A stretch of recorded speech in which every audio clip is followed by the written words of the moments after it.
I'm Chris Thompson. I'm Sherry McCoy.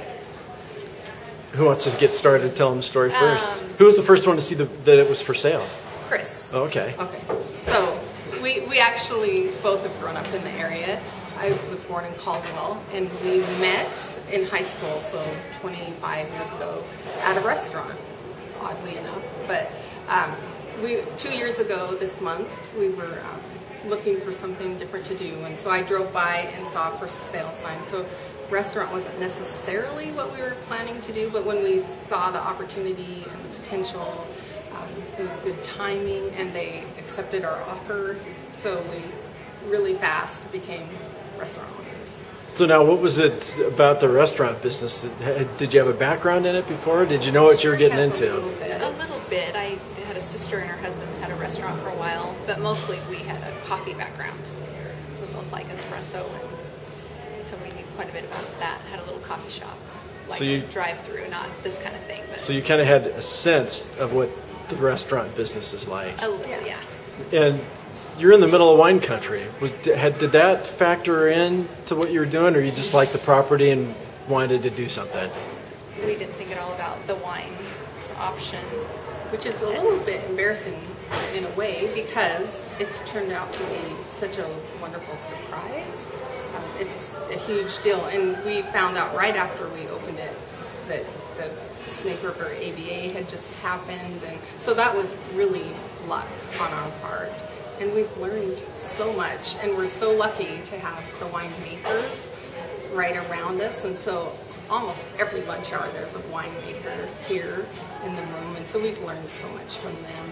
Right. Is it like Martin Fugitian? But do you have a punch card type thing? It seems like he practically comes here for lunch every day. Sometimes, yeah, breakfast, lunch. Sometimes then they bring their family for dinner. Wow. So we see a lot of them often. So now, so they're supporting you, and yet you're supporting them also, because your wine list is virtually, what, like 98% Idaho? 100%. Oh, it's okay. I thought you had a couple River bubbles AVA. in there, but now, wow, okay.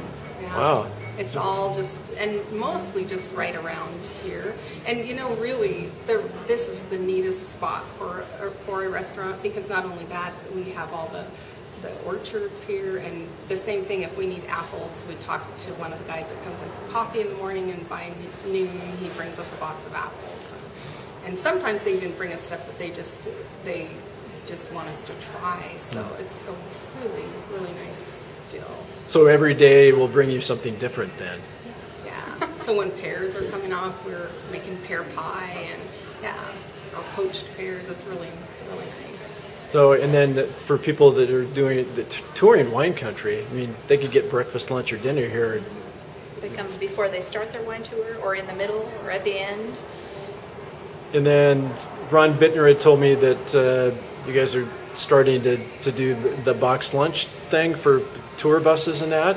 Is that? Actually, we've always done them, but we're suddenly getting a call for like 100 at a time. So we have a group up at St. Chapelle that we've promised 150 box lunches. So we're just kind of smoothlining the process a little bit, since it's going to be such big numbers. So yeah. A few things that are really important to us are local. So we really, the customers that we enjoy the most are the local community. We love knowing their name and who they are and knowing things about them. And so those stories go on and on. There's just the neatest people around here that we've gotten to know really well. And so we, along with that, want to support the local business. And so that would be why we have only Idaho wine. And then we want to use fresh produce, and really nothing beats a vine-ripened tomato.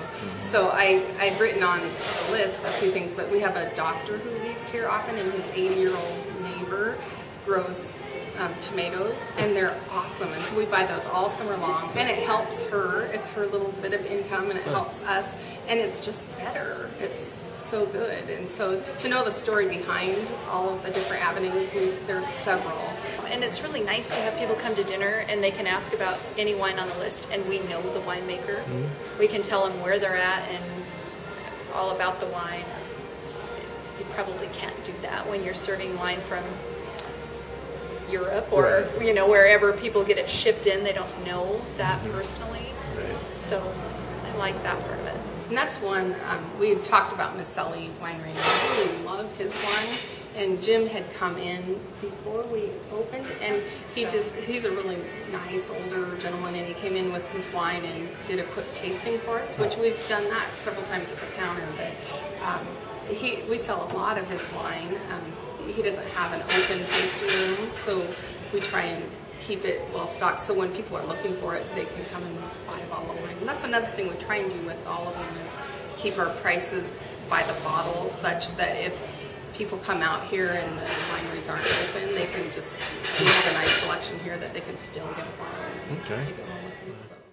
So. My name's Christopher Eugene Dawson. I've been here because I came back here from Portland. I was going to school out there. Okay. Like where I'm blue, I have family out here. And I just kind of came across here. I've always enjoyed cooking, pretty much since I was young. So I just took it a step further, went to school, and just trying to make something out of it.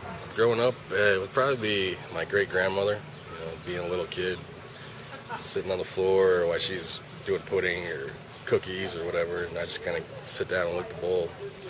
That kind of got me started. So as soon as I was old enough to reach the stove, I started cooking eggs and different things. And I always asked my grandma for recipes and stuff like that. So ended up becoming the whole family deal because we all cook, and I was always asking grandma for recipes. Now everybody calls me for recipes. So it's just kind of passed down the generation, I think. I'm a chef in wine country. I mean, it's a little different because people actually look for that pairing, that flavor, and it's kind of interesting to give it to them if you do it right. They enjoy it, and it seems to bring a big smile to their face, but if it doesn't work out too well, they're not very happy. So it's kind of different. I like it though. I've kind of became a wine drinker since I moved out here. I've always kind of drank wine, but never really explored it. So it's been a little journey for me too, just to taste different wines, taste different foods. Because at my household, we cook dinner if I'm there at night, so it's kind of a big deal. So try different things, try new wines.